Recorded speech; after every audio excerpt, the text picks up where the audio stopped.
Imagine a life free from the shackles of others' opinions, a life where happiness is a choice, not a destination. This is the promise of The Courage to Be Disliked, a book that unravels Alfred Adler's profound philosophy. Adler's teachings focus on the present and the power we have to shape our future. Happiness is a conscious decision we make each day. This idea challenges our beliefs about joy and fulfillment. Are we chasing external validation or seeking approval from others? The authors present Adler's ideas in a dialogue between a philosopher and a young man. Their conversations challenge conventional wisdom and empower us to take control of our lives. We are not defined by our past experiences or societal expectations. We have the freedom to choose our own path and create a life filled with purpose and meaning. Many of us carry the weight of past experiences, allowing them to dictate our present and future.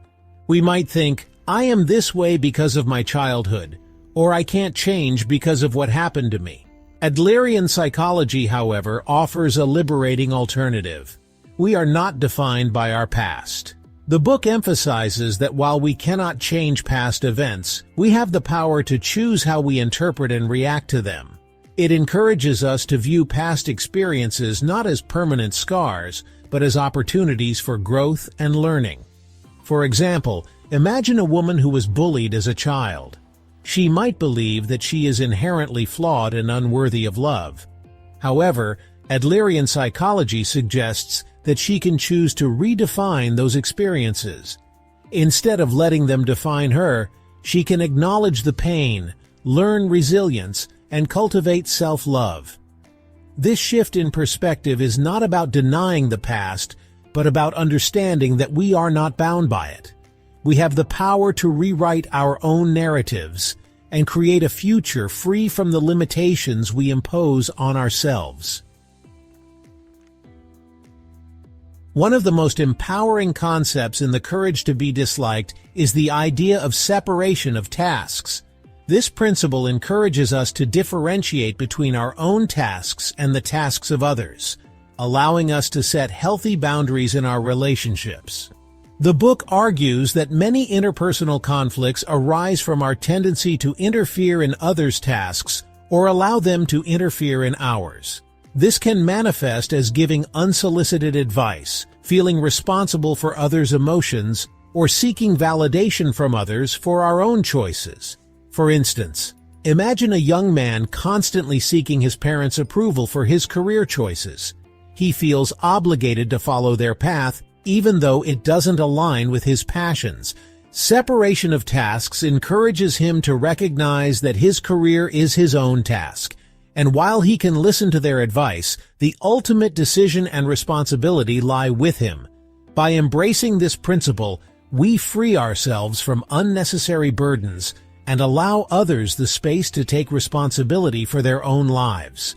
This fosters healthier, more authentic relationships built on mutual respect and understanding. While the concept of the courage to be disliked might seem counterintuitive, the book emphasizes that it is not about isolating ourselves from others. Instead, it's about fostering genuine connections based on mutual respect, understanding, and the freedom to be ourselves.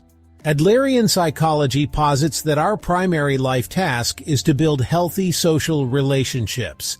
This involves contributing to our community, finding our place in the world, and connecting with others on a deeper level. The authors argue that when we free ourselves from the need to please everyone and the fear of judgment, we create space for authentic connections. We attract people who appreciate us for who we are, not who we pretend to be. This doesn't mean we disregard others' feelings. Instead, it encourages us to communicate our needs and boundaries clearly and respectfully, even if it means risking disapproval. Ultimately, the courage to be disliked paves the way for deeper, more meaningful relationships. Section 5. The Courage to Dislike. The title might seem jarring at first. Why would anyone want to be disliked? It's not about seeking disapproval or behaving recklessly. It's about recognizing we can't control others' opinions. Seeking constant approval is futile. This courage empowers us to live authentically. It's about prioritizing our well-being and happiness. Imagine a woman who has always been a people-pleaser. She fears saying no to avoid disappointment. The courage to be disliked helps her set healthy boundaries. It requires stepping outside comfort zones. Embrace the freedom of knowing we are enough. Section 6. Stepping out of your comfort zone. The courage to be disliked challenges us to confront our comfort zones and embrace the unknown. It encourages us to view challenges not as obstacles, but as opportunities for growth and self-discovery.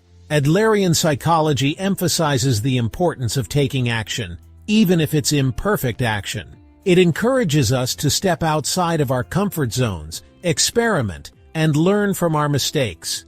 For example, imagine a man who has always dreamed of starting his own business but is paralyzed by the fear of failure. The book encourages him to take that first step, even if it's just creating a business plan or talking to a mentor. This doesn't mean we should be reckless or impulsive. Instead, it's about recognizing that growth and fulfillment often lie outside of our comfort zones.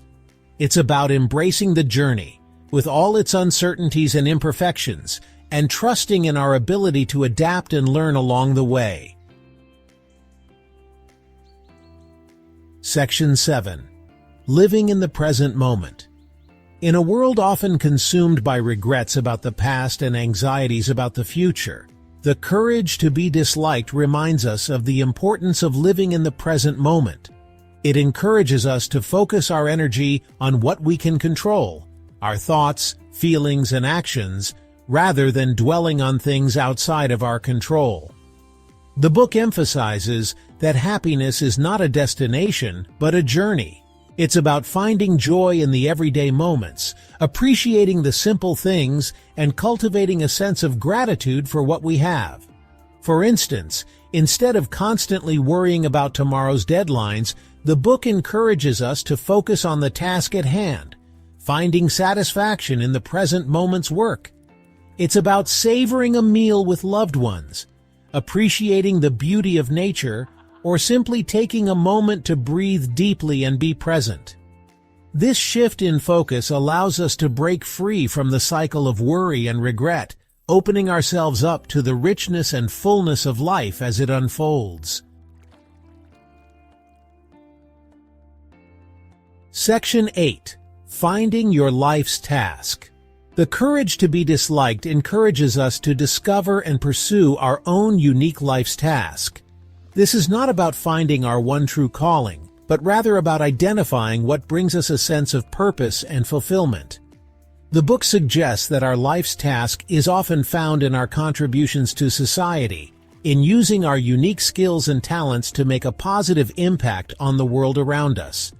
This could manifest in various ways, from volunteering in our communities to pursuing careers that align with our passions.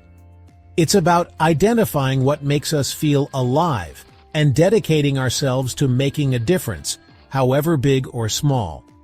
Finding our life's task is not a one-time event, but rather an ongoing journey of self-discovery. It requires us to be attuned to our values, passions, and the needs of the world around us. The Courage to be Disliked by Ichiro Kishimi and Fumitake Koga is a profound reminder that happiness is not something to be pursued or granted.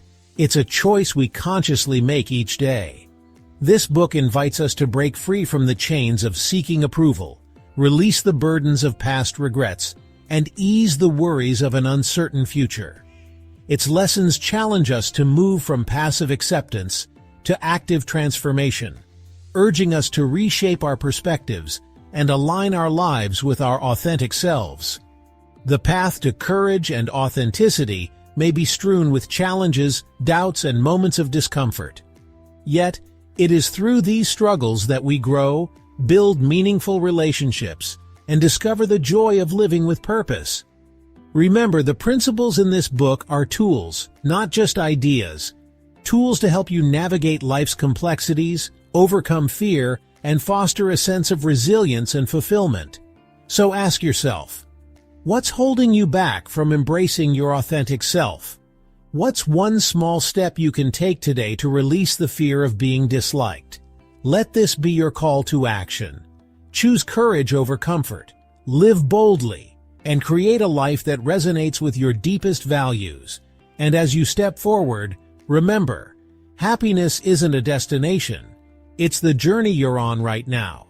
If this summary inspired you, share it with someone who could use a dose of courage. And don't forget to subscribe for more transformative insights into life's most powerful ideas.